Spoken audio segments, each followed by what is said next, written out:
Carolinians will head to the polls to vote in that state's primary, but is the polling for that race looking accurate? Joining us now to talk about that today is Hill national political reporter Jonathan Easley and Lauren Claffey. She's founder of Claffey Communications, previously served Deputy Assistant Secretary for Public Affairs at DHS. Two great friends of the show. Great to see you both. Good to see you guys. Good to see you. Great, absolutely. Okay, so let's throw up, we've got an interesting graphic about the South Carolina polls. Or actually, let's throw up the Monmouth poll first. This is the latest one. You're generally a high-quality poll out of South Carolina. Shows 36% support for Joe Biden, 16% for Bernie Sanders. I mean, Jonathan, you've tracked this now for a while. I mean, this is the largest lead I've seen yet for Joe Biden this late in South Carolina. It was assumed he could even lose to Bernie Sanders, but some other polls put Biden only 4 points above him. What do you think is going to happen? Well, look, I think that we are looking at a Joe Biden victory on Saturday in South Carolina. I think that's pretty clear. Whether it's a 5-point victory or a 20-point victory, he'd obviously like it to be the bigger margin, the better for him. I think a victory is obviously it's expected for him. He's described it as his own firewall. Strong support from black voters. He needs that to hold for him. I think the question is whether it will matter. I mean, he's got 72 hours after that victory on Saturday to then flip it into this national campaign across 14 Super Tuesday states. They had their best fundraising day since he launched this week, something like 1.5 million. Now Bernie Sanders can do that in an hour. In a day. So, and it's just not enough then to compete in a place like California or Texas. So it's going to be a big victory for him. It's going to keep him in the race through Super Tuesday. If he wins by 5, it does the same thing as if he wins by 20. But I think that just the question is how much it matters after that. Well, let me ask that. I mean, let's dig into that question. Is it significant if he wins 5 versus 20? Does that make a big difference? Does that shift things for Super Tuesday, or is it kind of all the same? I think it's all the same because, I mean, what you're looking at is if you win big, then that generates positive media coverage, right? And then positive media coverage in turn theoretically sways voters because they're more confident in that candidate and they feel more confident going to the polls because they've seen other people do the same thing. For Biden, he's getting pretty good media coverage regardless because the media likes him. He's well known. So how will a South Carolina vote, whether it's 20 or 5 points or whatever else, win, actually translate to voter confidence? I think people have pretty much made up their mind about Joe Biden in the Super Tuesday states. And if they're deciding between him and Bloomberg maybe. Right. And not necessarily him and Bernie. That's the interesting. Yeah, I mean, Jonathan, it could be that, as you say, whether it wins by 5 or 20 doesn't particularly matter because you can't buy airwaves in 72 hours. All the money in the world, it doesn't really matter. Like, literally can't hire staff and get them out on the ground. knocking doors. You haven't been on the ground. The staff is the big thing, I think. Crystal covered that extensively. He doesn't have any staff in half these Super Tuesday states. I mean, you can't overstate how big of a problem he's facing on Super Tuesday and how big of an advantage Bernie Sanders has going into those contests.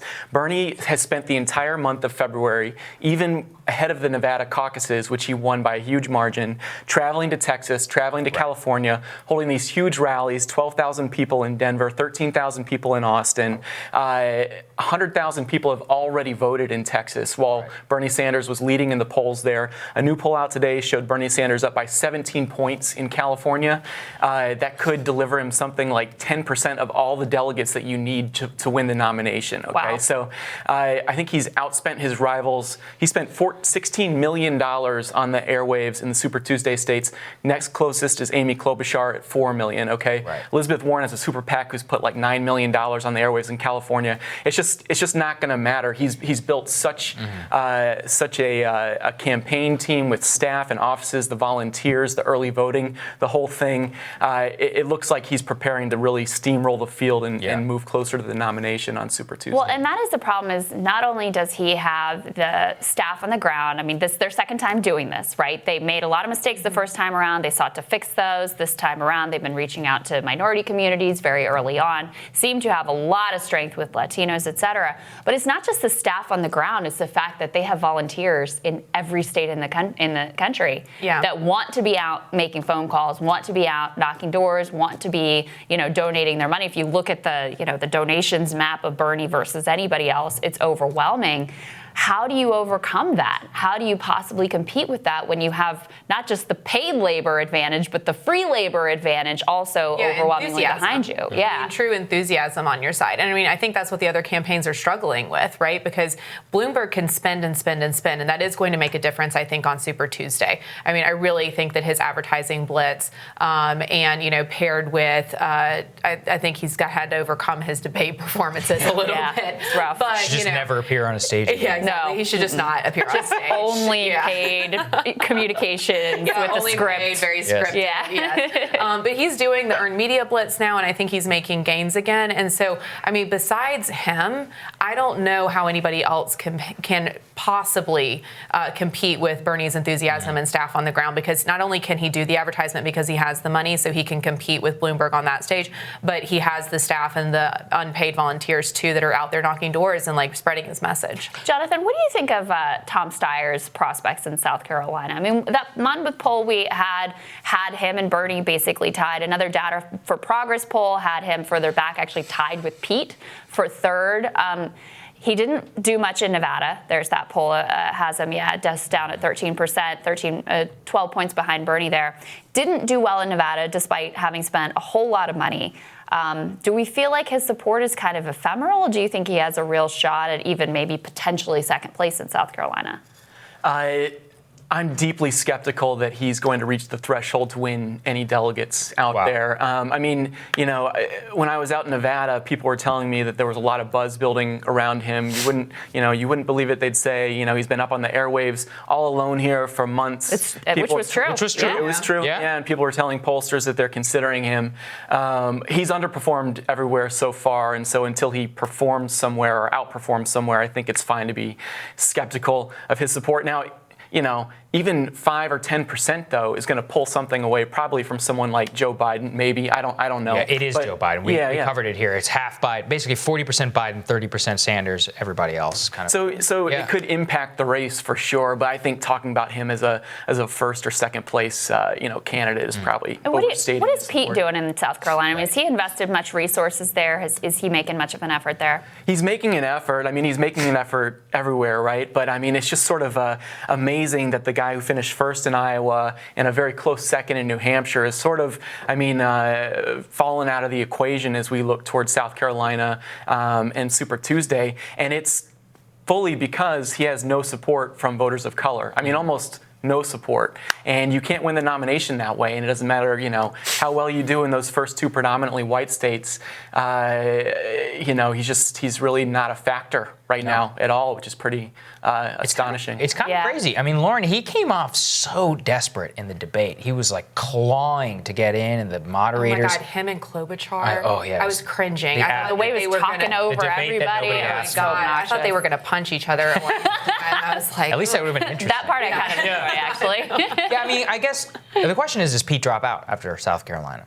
I don't think he will, but I probably should. I mean, there's just no. I mean, look, even Virginia. Well, he should, because at some point, I mean, you hear this often that the reason why Bernie is winning, and who knows how true it is because the moderate vote is split into all these different candidates, and I'm using like air quotes moderate. I don't know like how moderate the Democratic field is right now, but I don't know how, he should probably drop out, and like everybody should probably swing their support to Bernie, right? I mean, to Biden, if they're actually trying to take down Bernie. If that's going to be like the Democratic consensus that, we need to actually put our eggs behind this basket after, Biden wins South Carolina. But I just don't think they're going to do that, because I think this is really like a pride thing. And also he needs to set himself up for the next run. Well, he wants to hold on to his delegates and come into the convention and try to wield some power, and he's going to make the case, look, okay, Biden won South Carolina, but I won Iowa, and I got second in New Hampshire, et cetera, et cetera. So no, I don't think Pete. That's what I feel like. I don't think he's going anywhere. That contingency of Pete, Bloomberg, Biden, you really can see them positioning themselves for the broker convention. As much as people say, oh, we're not going to get there. No, I think it's possible. No, it's looking very. I think it's looking very possible, and especially if you have all these outreach to the super delegates now going on. I mean, that's kind of scary from a perspective of if you're just trying to create unity around a candidate, and then you're going to be, in basically a knife fight for delegates at the convention. It's a complete disaster. Yeah. Jonathan, I wanted to ask you about, I don't know if you saw this tweet from Dave Weigel that caught both of our eyes, talking about the polling in South Carolina and how it's really in the past underestimated the margin of the front runners. So when Barack Obama won the polling going in, had him up 12, he won by 29. The polling had Hillary up by 28. She won by actually 48 points. What do you make of that? Is that just an indication it's hard to poll South Carolina? Is that an indication that things may widen up even more for Joe Biden? What do you think? Well, I think it's hard to poll anywhere right now, but I think the polls have been fairly accurate so far this cycle. But I think that's a great point that he's making. I mean, I think it's why, I think it's probably why Biden's team, when they see that poll that only had up by 4 points, isn't sweating it. They probably have internal data that shows it's a much larger margin. I think what Dave's point there was that those surveys in the past have underpolled older black voters who seem likely to show core Biden constituency. Right, exactly, and likely voters as well. So, so I think he's looking at probably a comfortable victory in South Carolina on Saturday. All right, that's what it seems so like. Hold your thoughts. We're going to take a quick break, and we'll have more right after this.